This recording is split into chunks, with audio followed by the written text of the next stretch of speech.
Take two. Video 691. Topic today somewhat will be about death and dying. We hear death, and someone says, well, I feel like I'm dying.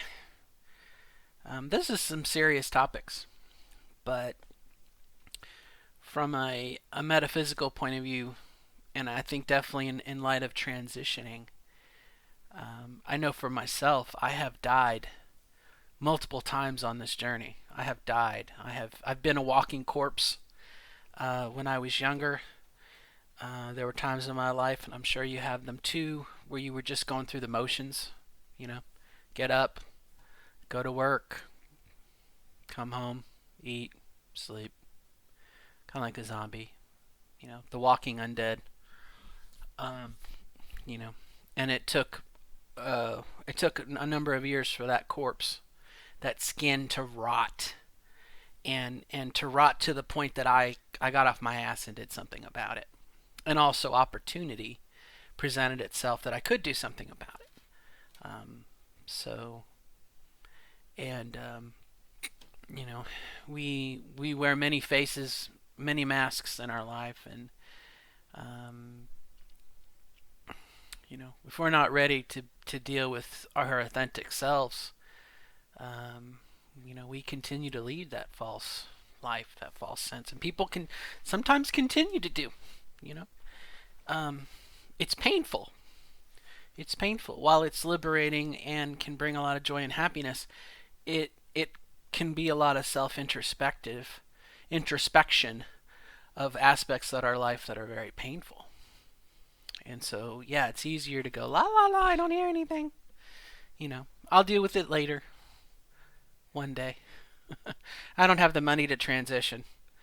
Um, I don't have the opportunity to transition. What would my wife say? What would my child say? What would my parents say? All those things that we have to get to a point to where, um, for some of us, we have no choice. We have to transition. We have to go through this process and not only face our own inner demons, but also a lot of nastiness and ugliness outside of us. And so, this video is going to talk a little bit about death. And where I say facing the ugliness outside of us, I'd really like to just say thank you to Dawn, who commented on the last video about me being ugly. And perhaps I appreciate the vote of confidence. My first thought was, damn girl, you need to get your eyes checked. Your glasses are. Could you cleaned them lately? Which is just my own self-defense mechanism instead of dealing with it. Um, I appreciate your support and whatnot, your friendship too. Um, but I want to talk about death and many deaths in the last video. And I'm sorry that the last video kind of rambled on, much like this one probably will. Um, but I found something I had repressed. I found a memory that I repressed, and that was the death of my cousin Kelly. Kelly died when she was about the age of my daughter, middle school. Actually, I don't know the exact date that she died. I'm sorry. She died while I was in college at the University of no Georgia Tech rather, and by that time I was in my own microcosm of trying to figure out who and what I was. Was I a woman? Was I a man? Was I transgender? I was trying to figure out what I wanted to do with ROTC. I had too many things in my own life, and I now recognize that I was selfish. I was selfish. At the same time, uh, if you are a tangled skein of chaos, probably going to someone's funeral and trying to console someone else's parents, it doesn't work out. It didn't work out. It wasn't going to happen then. And I remember the phone call I had gotten um, from my uncle at the time. My uncle Anthony was his name. Tony. Everyone called him Tony. He was an awesome fella. Um, he died of cancer a couple years ago. But Anthony always, he was like the cool uncle. The cool uncle. Not like, we're nerds, cool uncles, but, he was the uncle. He always had the boat, you know, and every summer, every 4th of July was, we're going to go to the beach, and, Anthony's going to pull, and he's got the and he's got the donut behind the boat, and you get on it, and you ride the waves. Anthony taught me how to water ski, uh, which I failed miserably at. But Anthony he was just the guy, he was the guy, and he tried so very hard to get in touch with me, um, when I was a little boy. He took me to the races, to the stock car races, and he really tried to connect with what he thought was the little boy. And it's kind of funny, I have kind of an interest now in NASCAR, but at the time it was so noisy. I don't like loud noises. And as a little boy, I hated that sound. If I had earmuffs or earplugs, I'm sure it would have been fine. But that was back in the 70s, and we're men, we're tough. We don't need that. You don't need to hear. What? No. And anyway, so Anthony was really cool, and I remember the phone call from him, and he said, "Robert, I understand you're in college, and you got to do what you're doing. You stay there. We know that you support and love us, and you do what you got to do." And at the time, I was, pretty much abandoned in Atlanta. I had no car. I had no way of going cross country to a funeral anyway. So, me going to my cousin's funeral was not going to happen. But looking at where I am now, and maybe as the mature adult that I am, I aspire to be, I can look at it now and lament it and say, I'm sorry. I am sorry. And when I left Kelly, she was a little girl, While I was at college, she had a couple years of being more of a mature teenager in middle school, and I'm sad to say I don't know if she made it to high school. I really don't. And I guess I could sit down and try and figure out the math, but I'm embarrassed by that. I don't know. So in my mind's eye, I have this memory of this little girl, and I was her uncle, and we would play. She loved Legos. She She roller skated. She loved to ride a bike. And there was a game that we would play when she would come visit and stay the weekend with my dad. Um, I think it was after my dad's divorce. So it was just me and my dad. And my dad's sister would come over, and, while they were doing the parent thing in the other room, I would ask for my dad's keys to his car, and I'd say to Kelly, let's imagine we're going to go to Disney World. You want to go to Disney World? And her eyes would just light up. She loved to go to Disney World. We'd get in the car, and I'd put the top down. And my dad had a Suzuki Samurai. That was his car. And I'd put the top down, and I'd get us ready, and we'd make lunch. And we put the keys in, and we never left the garage. We raised the garage door so we didn't get carbon monoxide poisoning. And we would act like we were driving, and we'd listen to music, and she'd sing. It was just such an awesome experience. She had so much vitality and life, and everything. And Kelly was born with cystic fibrosis, which, if you don't know what that is, you certainly can Google it, but I'll give you the short of it. It's a degenerative disease in the pulmonary system in the lungs, and it leads to some other issues, I think, with gastrointestinal. Um, it is a slow death. It is a slow death sentence. And kids get it, and at the time, a healthy kid that was diagnosed with cystic fibrosis might live through middle school and might experience high school. But it was a rarity to have a young adult. And I can remember when Kelly was a baby, when she was a toddler, going to her, when her and I would be at my dad's mom's, my grandma would have to. It looked like a face mask. One of these guys here. Maybe I can take that off. Hang on a sec. Bear with. It looked like a face mask, and you literally you would cup it and you would bang on their back to help loosen the phlegm, and then you'd bang on their stomach. And anyway, at the time, no cure possible. Again, like cancer, it was a degenerative disease. Your lungs would break down. You were going to die. I mean, you knew it. You just didn't know when. And with Kelly, you know, little did I know that,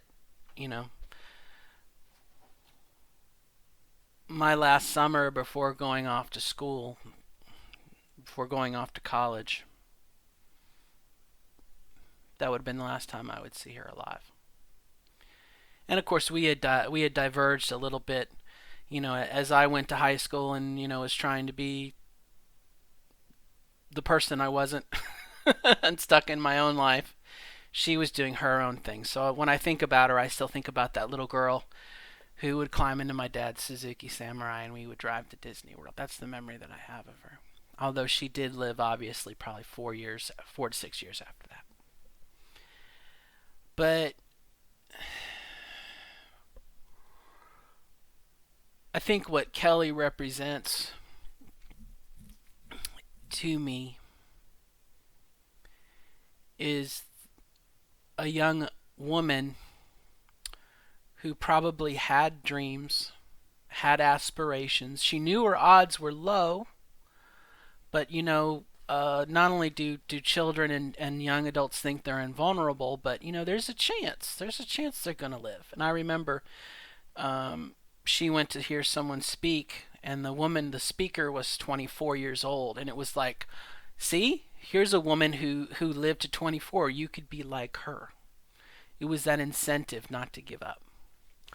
And so I think Kelly had to mature a lot quicker than I did and come to terms with her own mortality. She could die at any moment. Live to the moment, but here you're telling someone, to think about college or life after college or having kids, knowing that the odds were pretty low. But still, you live anyway. I mean, she had a great attitude about it. Fuck it. I'm going to do my best. If I die, I die. Blah, blah, blah. And we all die someday. Contrary to what the media and the advertising people tell us, if we drink this fluid, if we drink this do-do-do, if we put this makeup on, we won't have wrinkles. Well, you're going to die, baby. It's just a matter of time. But that said, since I made that other video, I've been trying to pull apart that, because obviously it's a nugget within me that I have to deal with. And I think what Kelly has become to be, is that unfulfilled womanhood. It's that unfulfilled, and really that's probably part 2. If we had to deal with part 1 of this would be my own inner child, my own inner girl, my own little girl who's going to climb in the car and go to Disney World. You know, the Karen, young Karen, young Robin, who never got to be. And that's that part one probably of this chunk, this video, that has really just sunk its claws into me the last couple days. And I go between crying about it and being sad and being angry. You know, I'm mentally I'm dealing with this little imaginary, uh, probably 6 to 8 year old girl, and she's wearing a jumper. You know, she's got her hair probably in two pigtails, braided, the sun hat. Maybe a shovel and a spade. She's gonna go dig some flowers or something outside. But she has dreams and aspirations, and I lament her death. I lament my, and it's me, but I have to look at it as an external.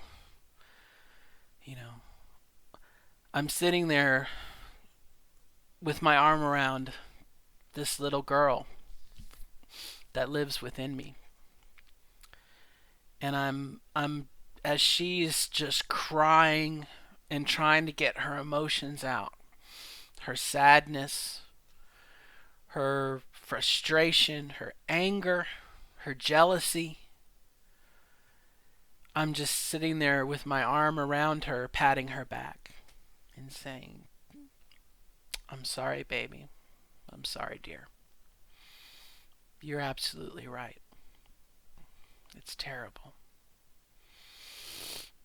And I'm dealing with that. I haven't settled it. I'm still dealing with that. But that is an aspect of my personality, or something within me that I'm dealing with. And I haven't come to a conclusion. There's no solution. There's no happy ending, okay? It's a work in progress. But that little young girl, she has issues. She has unsolved issues that need to be dealt with. And I posted on the support group that I'm a member of, and the trans women got it. And I think to a certain point the trans men got it. Because they may have a little boy within them. And that little boy, didn't get to, go to summer camp and be a Boy Scout. He didn't get to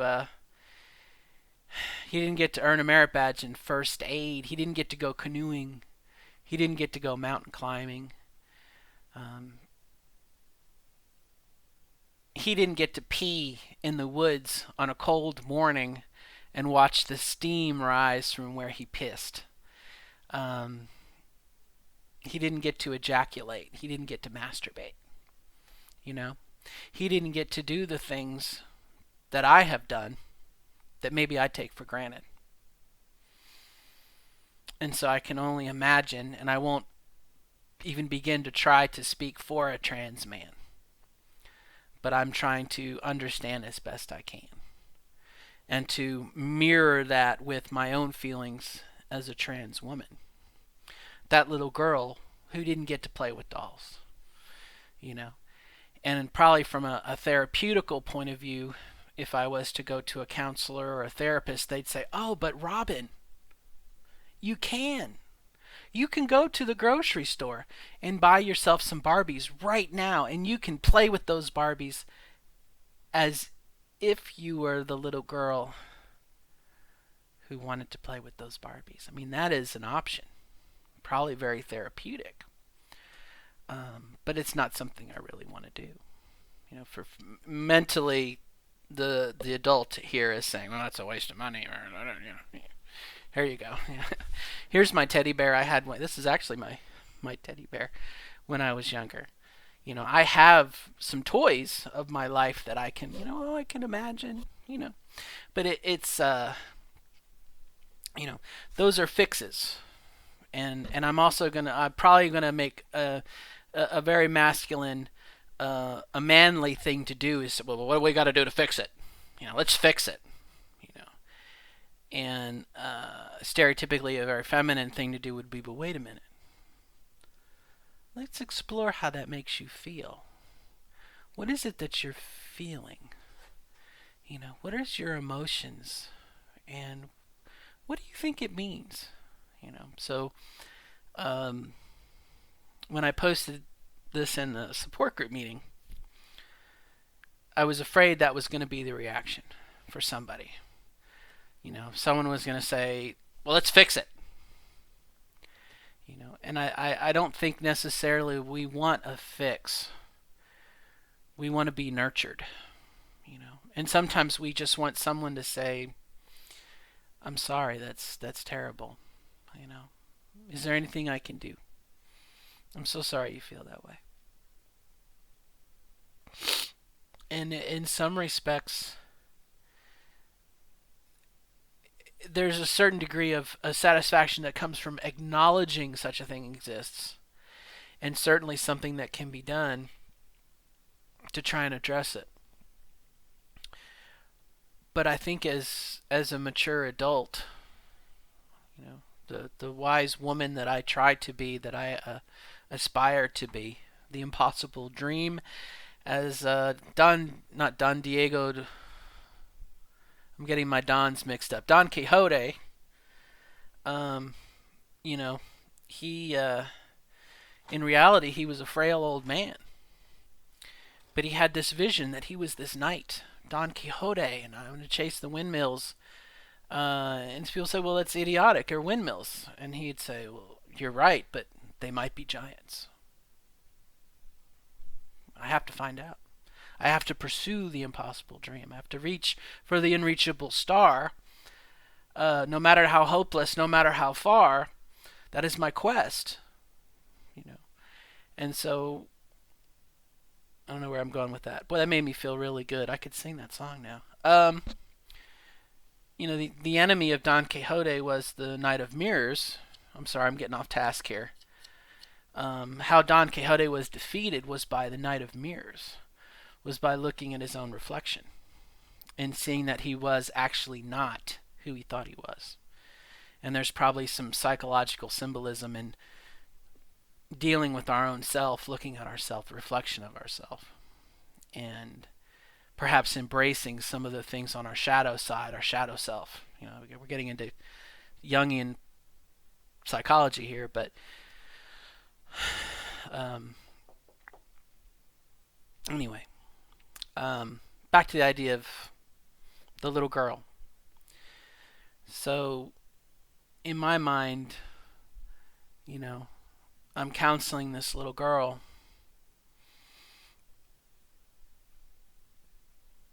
And in my own mind,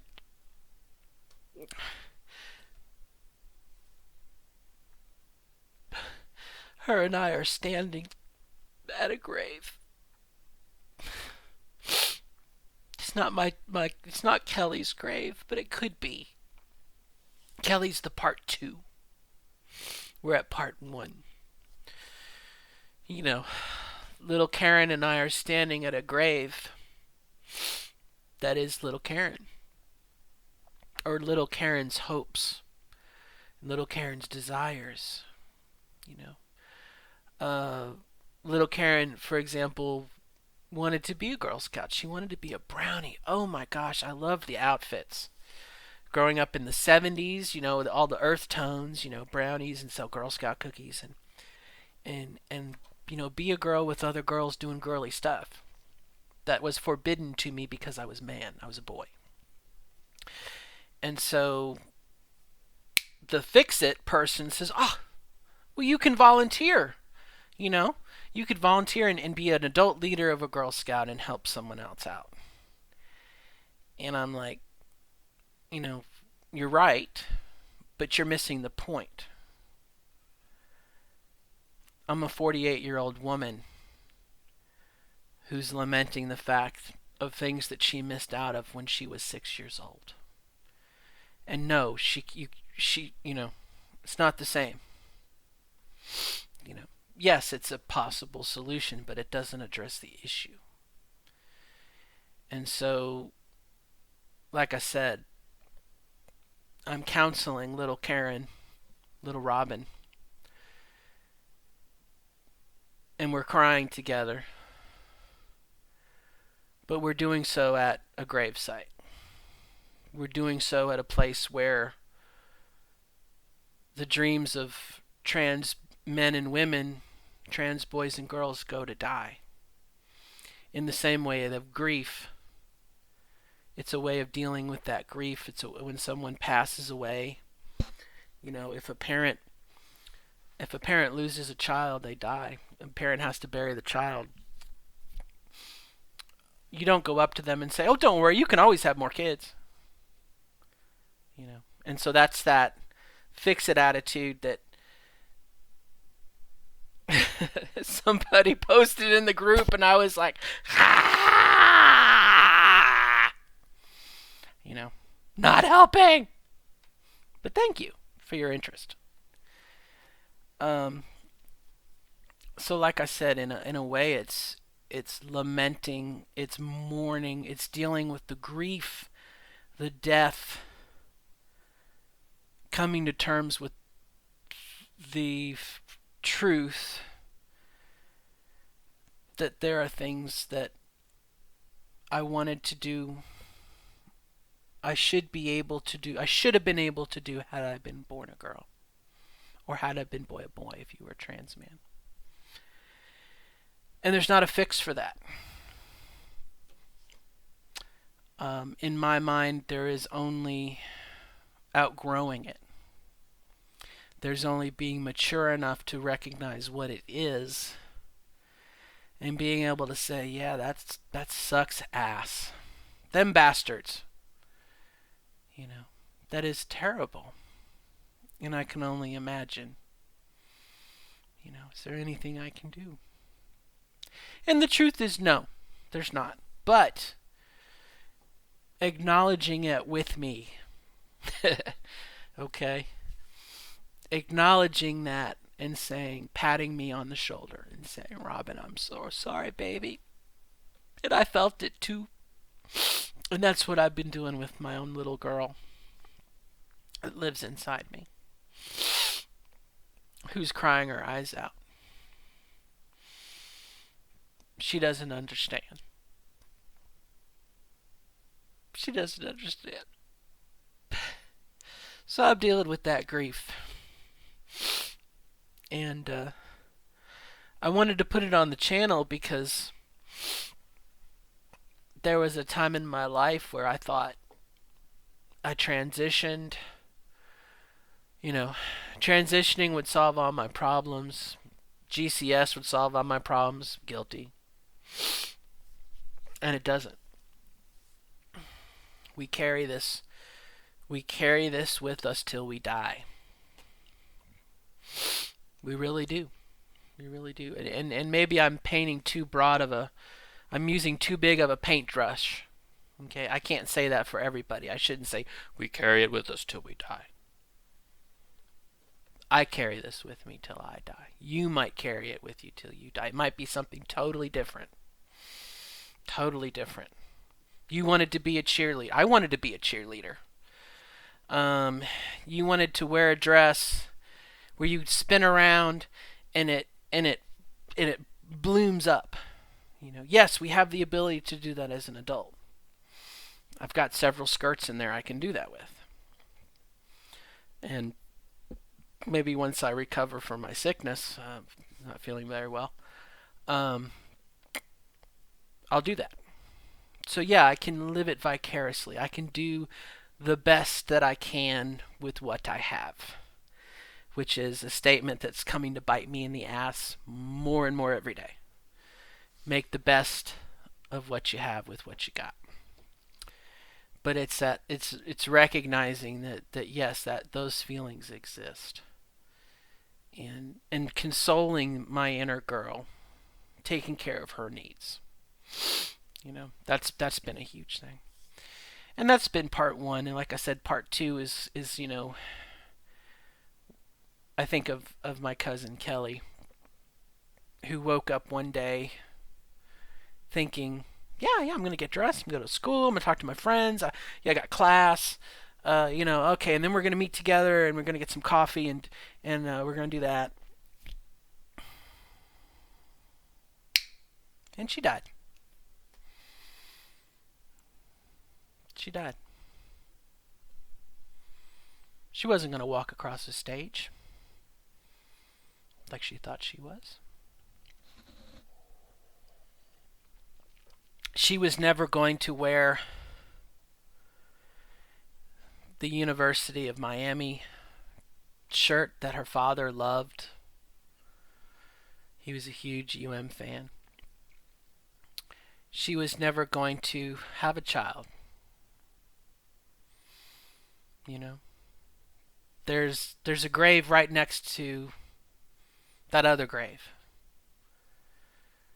where I cry over the things that she didn't get to experience. And part of me is like, how dare you? To me. How dare you be so sad that you got to go to college, but it wasn't what you thought you wanted to be. You know what I mean? It's 50-50 acknowledgement of, yeah, well, things, they didn't go as well as I wanted to do, but I'm alive today. And looking towards the future.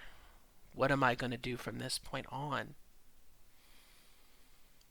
Kelly doesn't have that. She's dead. So on the one hand, in the one grave is all of my little girls I wish I could have's. And probably, if I could, in my mind, age that little girl a little bit, much like Kelly. Being a young woman as opposed to a little girl. Or being a woman as opposed to a little girl. It's lamenting those what could have beens that will never be.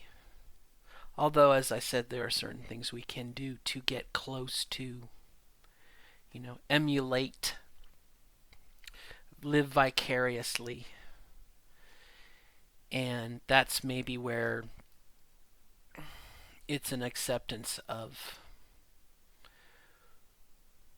outgrowing, or growing maybe, not necessarily outgrowing, but of being mature, And sometimes I wonder, I thought about this morning, in the fairy tales and in the stories you have the wise women, the wise woman in the woods, who you go and you seek advice from. Is some stories she's a wicked witch, she's a witch. Some stories she's just the wise woman, the elder, the tribal elder, the wise woman. And I think about what their life was before they got to the stage that they were the wise woman. They probably had a really weird and wacky adulthood, And I forget, I think it was Doctor Who, if not, it should have been, where you had an older woman, an elder, it definitely in Dune to a certain degree, when a Reverend Mother dies and she passes on all her knowledge through the water of life, and so that all of her memories and wisdom can be passed on to the next generation. Obviously, in Dune, drink the water of life. Helen, Mother Catherine has died, but yet Mother Catherine lives on in this new vessel.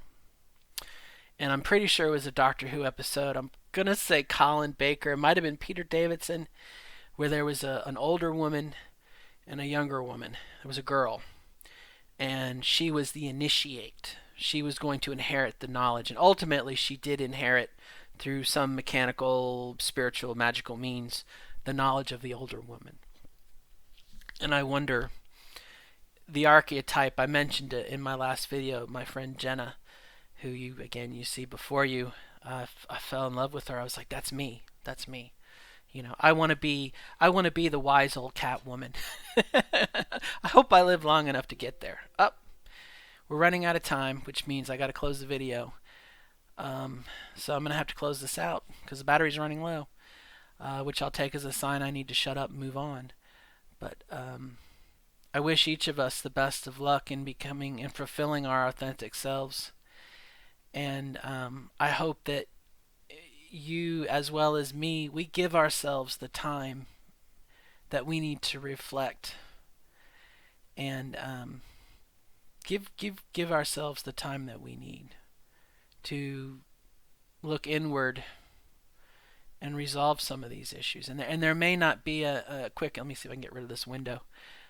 There may not be a quick and easy way to do it, but I hope, and maybe that's where therapy. That's why therapists stay in business, right? Uh, the past explained, the future predicted, and the present apologized for. Isn't that therapy? Um, but anyway, good luck to you, my friends. Best of luck. We'll continue to dig away at this. I hope that best of luck in becoming your authentic self, and I appreciate your friendship and just keeping an eye on me because I am that crazy old cat woman. I think I am. All right, till next time.